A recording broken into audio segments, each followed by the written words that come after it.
Bismillahirrahmanirrahim. Assalamualaikum warahmatullahi wabarakatuh. Santri-santri yang berbahagia, alhamdulillah sampai saat ini kita masih diberikan kesehatan untuk kita sama-sama melaksanakan tugas kita sebagai anak bangsa. Selawat dan salam kita aturkan pada junjungan alam Nabi besar Muhammad Sallallahu Alaihi Wasallam. Santri-santri yang berbahagia, kali ini kita akan mulai pembelajaran daring untuk mata pelajaran PPKN, Pendidikan Pancasila dan Kewarganegaraan, pada kelas 10 dengan materi awal. Materi pertama pada semester ganjil tahun pelajaran 2020-2021 yaitu nilai-nilai Pancasila dalam kerangka praktik penyelenggaraan pemerintah dan negara. Jadi materi ini merupakan materi yang pertama kali pada tingkat atau jenjang madrasah aliyah mata pelajaran PKN yang harus kita pelajari, di mana pada materi ini kita akan mempelajari beberapa pokok atau inti materi pembelajaran, yaitu dengan beberapa metode dan teknis agar pelaksanaan pembelajaran daring ini bisa kita capai atau bisa kita pahami sesuai dengan tujuan pembelajaran daring. Santri-santri yang berbahagia, sebelum kita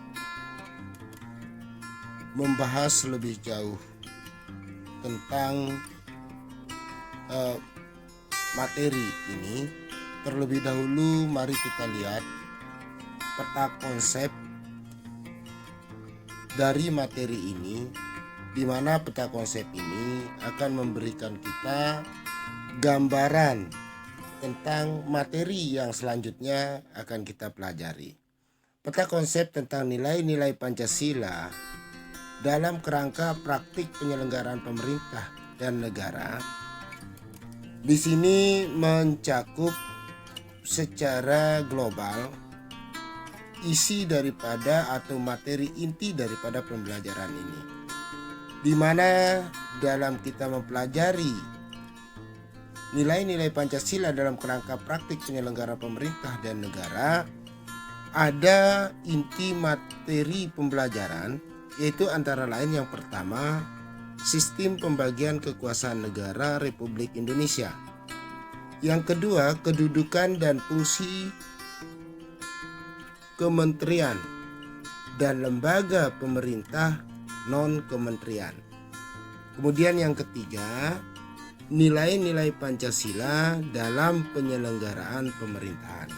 Nah, ini tiga materi inti dalam pembelajaran ini, di mana nanti pada sistem pembagian kekuasaan negara Republik Indonesia ini akan kita kembangkan ke dalam submateri, yaitu pertama, macam-macam kekuasaan negara. Kemudian yang kedua, konsep pembagian kekuasaan di Indonesia. Kemudian pada inti materi yang kedua, kedudukan dan fungsi kementerian dan lembaga pemerintah non-kementerian. Di sini kita akan mempelajari dasar hukum kemerdekaan negara Republik Indonesia, klasifikasi kementerian negara Republik Indonesia, dan yang ketiga, lembaga pemerintah non-kementerian. Selanjutnya pada inti materi yang ketiga, yaitu nilai-nilai Pancasila dalam penyelenggaraan negara penyelenggaraan pemerintahan, kita akan kembangkan dalam submateri, yaitu 1. Sistem nilai dan dalam Pancasila. 2. Implementasi Pancasila dalam penyelenggaraan pemerintahan negara. Yang ketiga, nilai-nilai Pancasila dalam penyelenggaraan pemerintahan negara. Yang keempat, sikap positif terhadap pemerintahan negara. Baik, untuk menyingkat waktu, kita memulai pembahasan materi yang pertama, yaitu kita mulai dari sistem pembagian kekuasaan negara Republik Indonesia, di mana bahwa sistem pemerintahan dibentuk untuk menjalankan roda pemerintahan suatu negara. Dalam menjalankan sistem pemerintahan Indonesia, kekuasaan negara dibagi menjadi beberapa bagian agar tidak terjadi pemerintahan dipegang oleh satu penguasa. Di mana kita mulai dari submaterinya yang pertama, yaitu macam-macam kekuasaan negara. Jadi dalam hal ini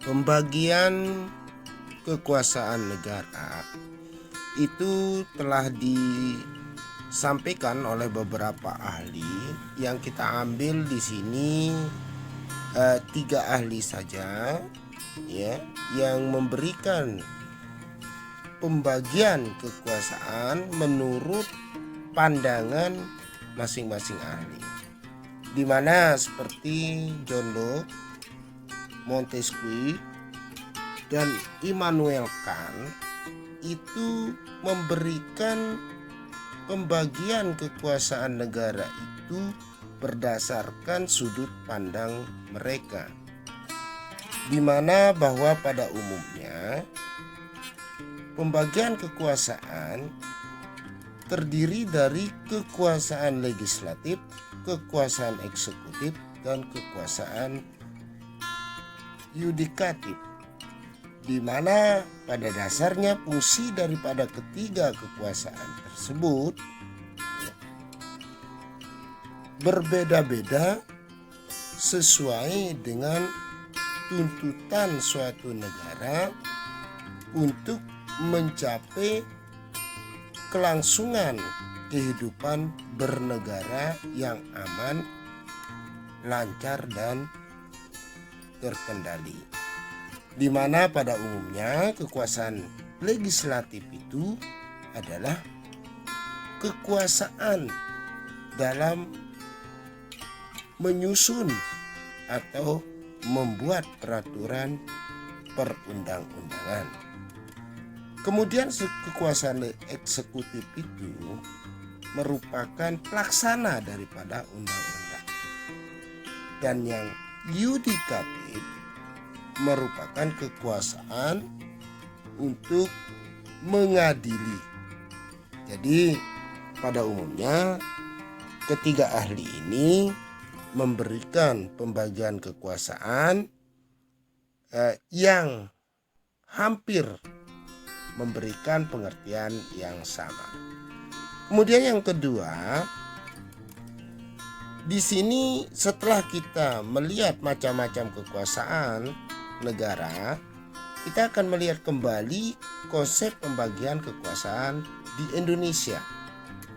Bahwa pembagian kekuasaan di Indonesia ini berbeda dengan negara-negara luar, di mana Indonesia dalam pembagian kekuasaannya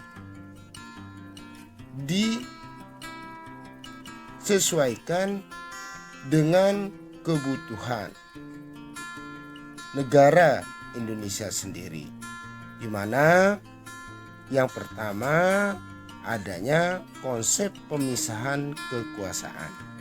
Perlu dipisahkan kekuasaan itu, jadi untuk memperlancar daripada untuk memperlancar daripada proses pemerintahan yang akan dilaksanakan, birokrasi yang akan diterapkan. Di mana selain pemisahan kekuasaan, ada juga di Indonesia pembagian kekuasaan. Tujuannya yaitu pembagian kekuasaan ini jangan sampai kekuasaan itu terjadi tumpang tindih antara kekuasaan yang satu dengan kekuasaan yang lain. Kemudian selanjutnya, menurut Undang-Undang Dasar Negara Republik Indonesia tahun 1945, negara kita ini tidak menganut suatu sistem negara manapun, melainkan kita memiliki sistem negara yang khas menurut kepribadian bangsa Indonesia, di mana bahwa sistem ketatanegaraan Republik Indonesia ini tidak terlepas dari ajaran Trias Politika, di mana Trias Politika ini juga diartikan suatu ajaran pemisahan kekuasaan. Maka jelas Undang-Undang Dasar Negara Republik Indonesia tahun 1945 menganut ajaran tersebut.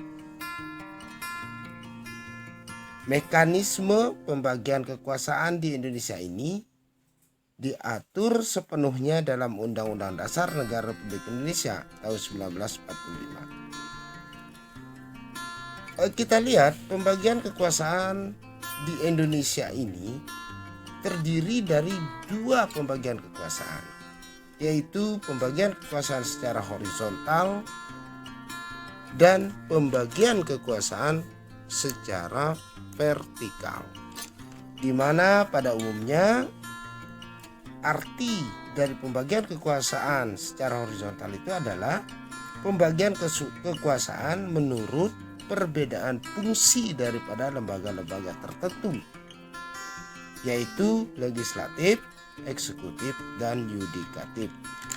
Kemudian pembagian kekuasaan secara vertikal itu diartikan secara vertikal itu pembagian kekuasaan antara beberapa tingkatan pemerintahan, di mana bahwa pembagian kekuasaan secara vertikal muncul akibat dari diterapkannya azas desentralisasi di Negara Kesatuan Republik Indonesia. Azas desentralisasi ini ada berkaitan dengan otonomi, di mana penyerahan urusan pemerintahan oleh pemerintah pusat kepada daerah otonom berdasarkan azas otonomi. Di sini bahwa antara kekuasaan vertikal dan kekuasaan horizontal, keduanya harus kita ketahui agar kita dapat memahami kekuasaan horizontal itu berdasarkan daripada fungsi, sedangkan kekuasaan vertikal itu berdasarkan tingkatan. Jadi secara kesimpulan itulah yang menjadi perbedaannya. Kemudian setelah santri yang berbahagia mempelajari secara keseluruhan lebih luas dengan membaca ringkasan materi yang saya sampaikan ini, nantinya pada akhir materi ini silahkan kalian untuk mengerjakan tugas mandiri, di mana kalian mencari informasi dari berbagai sumber tentang pembagian kekuasaan secara horizontal dan vertikal. Buatlah rangkuman atau resume tentang pembagian kekuasaan secara horizontal dan vertikal. Tulislah hasilnya di lembar kertas, kemudian nanti kalian kumpulkan pada minggu berikutnya sebelum kami memberikan atau saya memberikan materi selanjutnya. Teknis daripada pengumpulan tugas mungkin bisa secara langsung, dalam artian melalui media-media yang disediakan atau yang bisa digunakan, atau juga dengan mengantarkan tugasnya langsung ke madrasah secara bertahap. Nanti kita akan atur sedemikian rupa teknis pengumpulan tugas. Yang jelas silahkan tugasnya dikerjakan dulu. Baik santri-santri yang berbahagia, demikian materi pertama dulu yang bisa saya sampaikan. Kami sangat mengharapkan santri terus mempelajari, membaca dari segala sumber, terutama tentang materi kita nilai Pancasila dalam kerangka praktik penyelenggaraan pemerintah dan negara.